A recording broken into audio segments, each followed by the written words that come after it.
my name is Ira Irawan with NIM number 07031182429022, coming from class A Indralaya. Number 1. What do you know about sentences?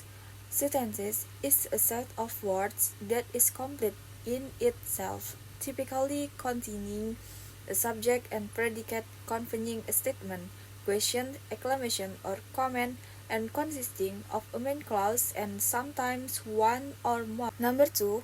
What is the difference among simple sentences, compound sentences, and complex sentences? The first, simple sentence is a basic sentence that expresses a complete thought.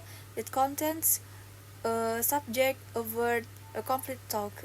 The second, compound sentence contains two main clauses joined by a comma and a coordinating conjunction or a semicolon.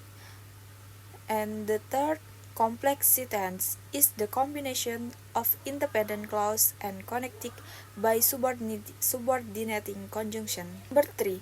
Give 3 examples of compound sentence. The first, Joy waited for the train, but the train was late. The second, I waited for the bus, but it was late.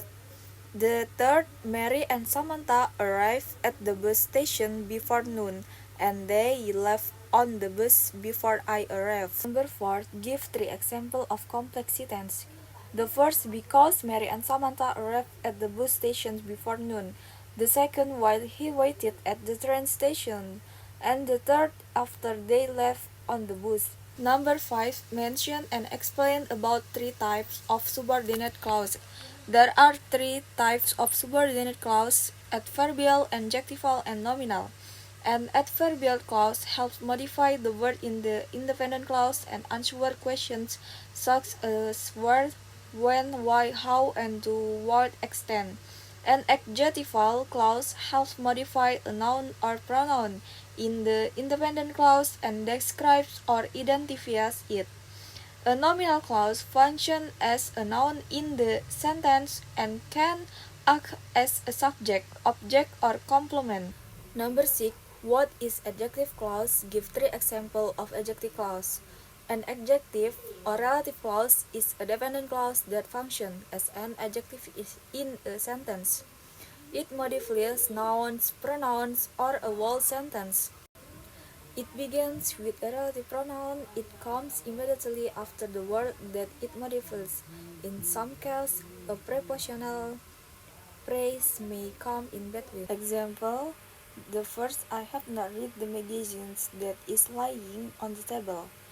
The second, people who use microwave often save time and money. The third, ovens that use microwave energy cook food quickly. Number 7. What is noun clause? Give 3 examples of noun clause. A noun clause is a subordinate clause that does the work of a noun in a sentence. Example, the first, I know that she left for dance class in the morning. The second, she mentioned that she would be late. The third, she doesn't remember when Alika was born. Number 8. What is adverbial clause? Give 3 examples of adverbial clause.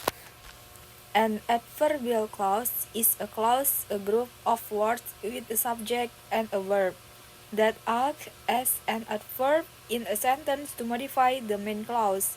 Examples: the first, keep pouring until I tell you to stop.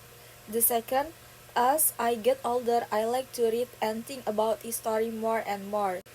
The third, Herman will prefer us not to give advice. Number 9. When do we use coordinate and subordinate conjunction? So far, the answer of this question is coordinating conjunction are used to join elements of equality grammatical rank, while subordinating conjunction are used to introduce dependent clause that rely on the main clause. Number 10. Is pronoun reference important? Why? Pronoun reference are very important for clear communications. By replacing nouns, it prevents redundancy and improves language flow. Proper pronoun referencing ensures that the reader or listener can easily identify which noun is being referred to, thereby avoiding confusions and ambiguity.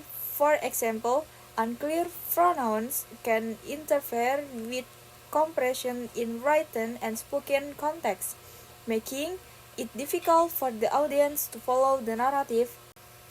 In academic writing, proper use of pronouns is critical to maintaining credibility and clarity in arguments.